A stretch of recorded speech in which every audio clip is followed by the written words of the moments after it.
यहाँ पर स्वेच्छा से ये लड़ाई अपनी समझ कराना है। बिल्कुल बिल्कुल, थैंक यू, धन्यवाद।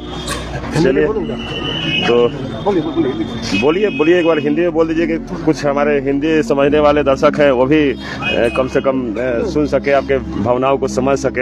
हाँ तो सर बोलिए, आप वहाँ लद्दाख से चल के आ गए हैं और स्पेशल धरना को सपोर्ट देने के लिए, क्या बोलिएगा? नहीं, हम तो फिलहाल आपको झूठ नहीं बोलूंगा, हम सपोर्ट के लिए नहीं आता। हम लोग दर्शन के लिए आते हैं हर सर्दी में। यहाँ बुद्ध गया, कुशीनगर, वाराणसी घूमने के लिए आते हैं। हमारे परिवार है, या हमारा फुनसुक साहब है, ये भी आते हैं। हम सब काफी गाँव वाला यहाँ पर आता है। तो क्या लगता है कि यहाँ जो मांग के लिए बैठे हैं लोग, तो वो सही मांग है या गलत? बिल्कुल सही, ये सबको समझ में आना चाहिए। हमें यहाँ कुछ दिन पहले पता चला कि यहाँ पर आरक्षण के लिए बैठा हुआ है, तो इसके बाद हम भी 2-3 दफा यहाँ पर बैठा हूँ। तो जो 1949 में जो कानून बनाया था, जिसमें 4 बुद्धिस्ट, 5 हिंदू, उस संविधान को खिलाफ उस कानून को रद्द करने के लिए यहाँ पर भूख हड़ताल के लिए बैठा हुआ है।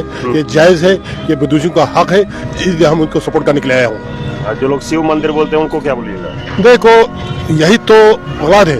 शिव मंदिर अब सबको मालूम है, वर्ल्ड हेरिटेज में मालूम है कि बुद्धा है, और इन लोग यही कर रहे हैं ना। अगर इसलिए हम बुद्धिज्म का हवाला करने के लिए कर रहे हैं, क्योंकि इन लोग अंदर जाता है, कोई बुद्धिस्ट नहीं है, पूरा हिंदू है, पूरा हिंदू है। वहाँ पर हिंदू को कम कर रहे हैं। सफाई वाला भी हिंदू, पुलिस भी हिंदू, बुद्धिस्ट का कोई नुमाइंदा ही नहीं है।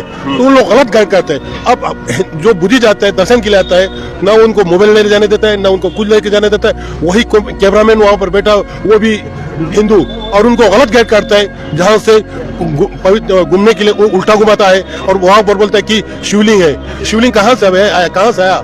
वहाँ पर बुद्ध भगवान का मूर्ति रखा हुआ है, और गलत गाइड करता है। इसलिए यहाँ पर जो नीतीश कुमार जी से, मुख्यमंत्री से हम आग्रह करता है, अपील करता है कि कानून को रद्द करके ये बुद्धिज्म के हवाला किया जाए, ताकि पूरा टेम्पल का सेवा करे, बुद्धिस्ट सेवा करे, ताकि गैर आदमी इनमें सेवा ना करे। क्योंकि देखो, हिंदुस्तान में हर मजहब का है, हर मजहब का है। मुस्लिम भी है, हिंदू भी है, सिख भी है। इसे वो अपना अपना धर्म, उसमें कोई बुद्धिस्ट नहीं है। तो इस पवित्र सतन में हिंदू क्यों रखा हुआ है?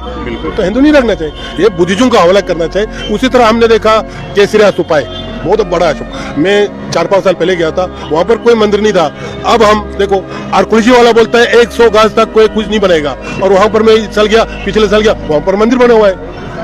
ये क्या हो रहा है? हमारा धर्म को उन लोग नाश करने के लिए वो कर रहे हैं। यहाँ जो इतना बड़ा बुद्ध विहार बना हुआ है, इधर से शिव की बारात जाती है, इसे डीजे बजते हुए गला जाता है, और गेट पर हरे राम हरे कृष्णा होता है। वही तो गलत है ना, यही गलत कर रहे हैं। इसीलिए मैं इन भिक्षुओं का, इस संगठन का धन्यवाद देता हूँ, उनका शुक्रिया अदा करता हूँ कि तमाम बुद्धिस्ट जो भी जहाँ पर है, हिमालय बुद्धिस्ट, वो सब इसका सपोर्ट करना चाहिए, वो सब ग्राउंड में निकलना चाहिए, और इसके लिए लड़ना चाहिए। अगर आप सोए रहा तो आप सिर्फ दर्शन देख पाएगा कि यहाँ पर बुद्ध का मंदिर था, बाकी आपको बाद में पछतावा होगा।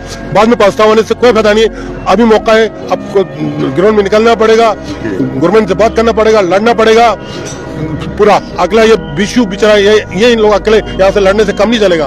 तमाम घर में, गांव में जाकर आंदोलन करना पड़ेगा। हर बुद्धिस्ट, जहाँ पर बुद्धिस्ट है, वो सब आंदोलन करना पड़ेगा, तब हमको ये मिलेगा।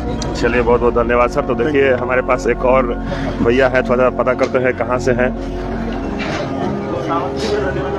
कहाँ से भैया आप हैं? जी, नमो बुद्धाय, जय भीम। कहाँ से आप हैं? और मैं गया से हूँ, गया जिला।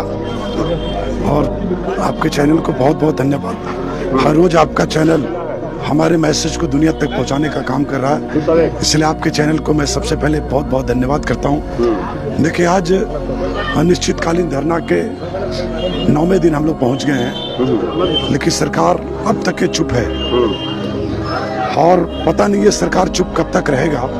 पूरी दुनिया ये सवाल खड़ा कर रहा है। आपने अभी आपके ही चैनल के माध्यम से आपने देखा कि लेह लद्दाख, अरुणाचल और तमाम अलग अलग राज्यों से लोग, पहाड़ों से कोई उतर के आ रहे हैं, तो कोई देश विदेश से आ रहे हैं, और उनके एक ही प्रश्न है कि महाबोधि महाविहार जो है उसको मुक्त किया जाए या बौद्धों के हाथों में दिया जाए। देखिए, साफ जाहिर पे ये बात है कि ये संवैधानिक तरीके से ये मांग किया जा रहा है, और ये कोई गैर संवैधानिक है नहीं कि सरकार को इतना समय लेना चाहिए। सरकार को अब तक इनके फैसले पे आना चाहिए, क्योंकि ये एक वर्ल्ड हेरिटेज माना जाता है। ये महाबोधि महाविहार जो है एक विश्व स्तर का ये धर्म का एक जगह है। ये पूरी दुनिया में शांति का एक जगह के लिए प्रतीक माना जाता है। बुद्ध ने यहाँ पे ज्ञान प्राप्त किया था। लोग यहाँ पे तरह तरह की बातें करते हैं, तरह तरह के अलग अलग धर्म से जुड़ते हैं।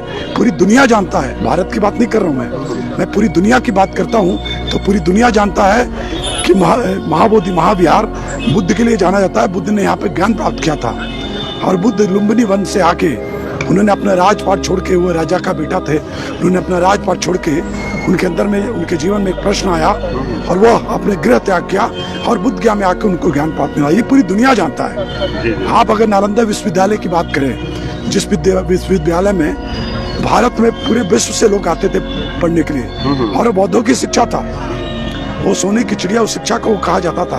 भारत की सोने की चिड़िया, भारत में सोने नहीं था, भारत में सोने की चिड़िया नालंदा विश्वविद्यालय था, तक्षशिला विश्वविद्यालय था, जहाँ पे विश्व से लोग यहाँ पे बौद्ध भिक्षु आते थे और पढ़ के अलग अलग देशों में जाया करते थे।